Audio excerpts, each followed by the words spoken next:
क्या हो गया? दिख नहीं रहा है, काम कर रहा हूं मैं। देख सकता हूं मैं, लेकिन इससे पहले तुम ये करो, तुमसे एक जरूरी बात करनी है, और तुमसे ही नहीं, उन सब से करनी है जो यहां पर मौजूद है।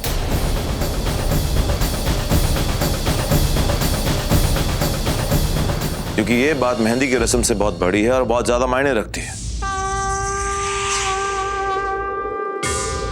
गॉड, अब ब्रेकिंग न्यूज आने वाली है। अब आएगा मजा। पल्लवी, पल्लवी कहाँ है? ऐसी कौन सी बात है, यही कर लो। या नहीं, वहां सबके सामने।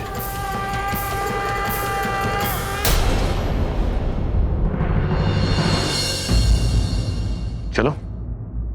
अरे तू अभी भी मेकअप करने में बिजी है, जल्दी चल। अरे अरे, एक मिनट मेकअप तो कर रहा है। एक सेकंड भी नहीं। और वैसे भी बाहर सबके रिएक्शंस बदलने वाले हैं। 4 से 40 वोल्ट का शॉक जो लगने वाला है, फिर उसके बाद तो मेकअप वैसे भी नहीं टिकेगा। जल्दी चल। तू क्या बोल रही है, मुझे कुछ समझ नहीं आ रहा। शाहरुख आ गया है, काजोल को प्रपोज कर दे। रवि आ गया। हाँ चल जल्दी चल। चलो सुनिए, आप सभी से एक जरूरी बात करनी है, इसलिए यहां पर आइए प्लीज। क्या बात करनी है रवि? बस थोड़ी देर और, एक साथ सभी को बताऊंगा। आ तो गया सब लोग, बोल दो जो बोलना है। इतनी भी क्या जल्दी है एमएलए साहब? देविका भाग रही है या फिर आपके भागने की नौबत आ गई?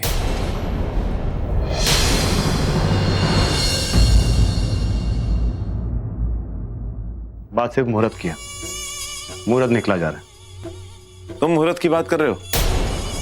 जो अच्छे मुहूर्त पर गलत काम करके उसे अशुभ बनाता है, वो मुहूर्त की बात कर रहा है?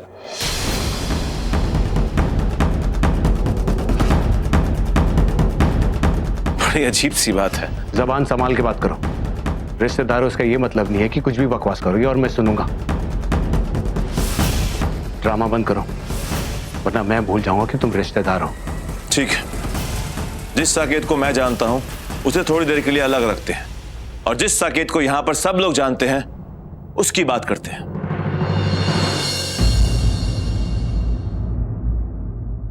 और सबसे पहले आपसे शुरू करते हैं दादी जी, क्योंकि साकेत आपकी चॉइस है, आप उसे बहुत पसंद करती हैं। तो फिर मेरे एक सवाल का जवाब दीजिए कि आपने इस आदमी के अंदर क्या देखा? यही ना कि ये आदमी पैसे वाला है, पावर है, पोजीशन है, एमएलए है, घर है, संस्कार है, रीति रिवाजों को समझता है, राइट? कहीं ये वो होटल वाली बात तो नहीं बताएगा? एंड आई एम श्योर आप सभी लोग भी इसी बात से इंप्रेस हुए होंगे इस एमएलए से। लेकिन आप लोगों ने एक बार भी इस बात पर गौर किया कि ये आदमी शादी को लेकर इतनी जल्दबाजी क्यों कर रहा है? कुछ ही दिनों में सगाई, फिर 2 दिनों में मेहंदी, फिर अगले 5 दिनों में शादी। क्यों चाहता है ये आदमी? क्या इसके पीछे कोई मशीन गन लेकर खड़ा हुआ है कि सेहराबंदी कर ले फटाफट, नहीं तो गोली से उड़ा देंगे? एक बार भी आपने इस बात पर गौर किया? एक बार भी आपने सोचा? सुन, शादी तो होनी है, 10 दिन में हो या 10 महीने में, क्या फर्क पड़ता है? फर्क पड़ता है। अगर यही चीज ये लोग सोचते हैं तो गलत नहीं, लेकिन अगर तुम सोचते हो तो बिल्कुल सही नहीं।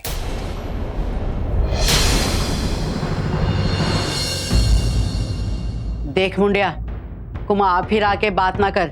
जो कहना है ना साफ साफ कह और जल्दी कह। रस्म चल रही है, ज्यादा टाइम वेस्ट करने के लिए नहीं है हमारे पास। दादी जी, इस आदमी के जल्दबाजी का रीजन क्या है, शायद आप लोग इस बात से अनजान हैं।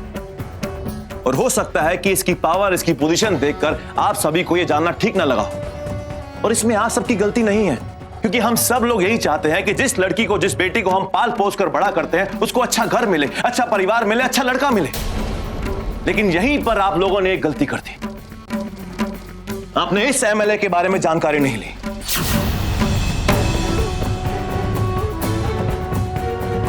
जरा सोचिए, यह आदमी मेरी भाभी का भाई है, रिश्तेदार है मेरा, और आज इस बात पर मैं शर्मिंदा हूं कि इससे मेरा कोई रिश्ता है। हद से आगे बढ़ रहा है तू रवि। मेरी बात अभी खत्म नहीं हुई साकेत।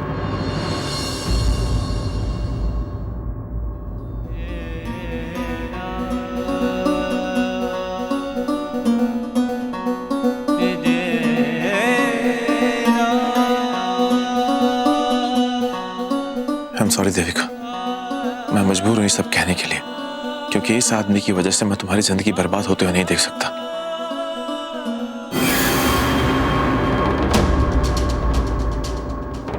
आप सभी को रीजन जानना है ना, तो सुनिए। ये आदमी देविका को लेकर इतना पागल हो चुका है कि ये चाहता है कि देविका जिंदगी भर इसकी गुलाम बन के रहे, जिंदगी भर देविका पर कंट्रोल रखे, उस पर काबू रखे। इसीलिए ये आदमी आप सभी को बेवकूफ बना रहा है, आपको धोखा दे रहा है, आपके जज्बातों के साथ खेल रहा है। और जब आपको इस आदमी की सच्चाई मालूम होगी ना, आप सभी के होश उड़ जाएंगे। और वो सच ये है कि इस आदमी का किसी और लड़की के साथ अफेयर चल रहा है। और ये भी हो सकता है कि इस आदमी ने उस लड़की के साथ छुपकर शादी भी कर ली हो।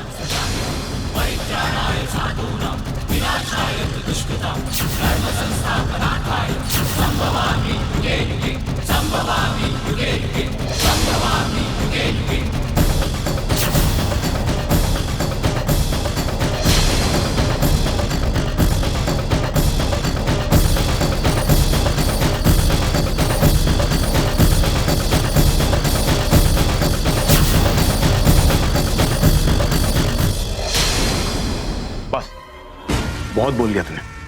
तू पागल हो गया, तेरा दिमाग खराब हो गया। इन लोगों के मन में जहर क्यों भरा तू? अब अगर एक लफ्ज भी बोला ना तो मैं तो बोलूंगा साकेत, क्योंकि मैं जानता हूं कि मैं सच बोल रहा हूं। और हाँ, मैं तुझसे और तेरी पावर से बिल्कुल नहीं डरता। और मैं अच्छी तरह जानता हूं कि तू किस तरह अपनी आंखें दिखाकर दूसरों को डराता है, धमकाता है। शौक है ना हुक्म चलाने का। लेकिन एक बात मेरी भी सुन ले साकेत, कि तेरी ये हेकड़ी मेरे सामने नहीं चलेगी, क्योंकि मैं तेरा असली रूप जानता हूं। यहां तू देविका के साथ शादी मना रहा है और वहां किसी और लड़की के साथ गुलछर्रे उड़ा रहा है, और ये बात मैं साबित करके रहूंगा। अभी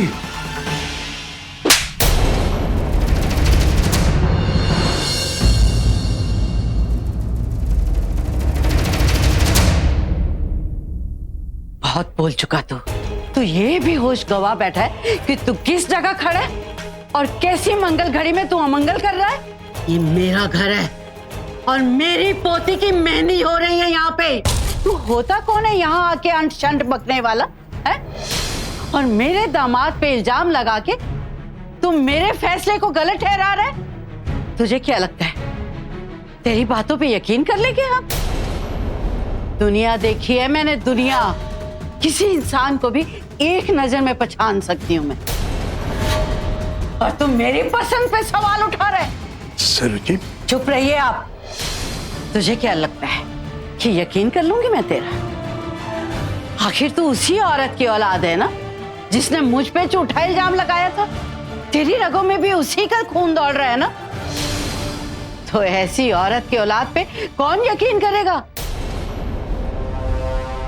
पिछली बार देविका से कहलवाया था कि हमारे घर के फैसलों में तू टांग नहीं अड़ाएगा, लेकिन कहते हैं ना कि कुत्ते की दुम 12 साल भी नली में रखो ना तो टेढ़ी की टेढ़ी रहती है।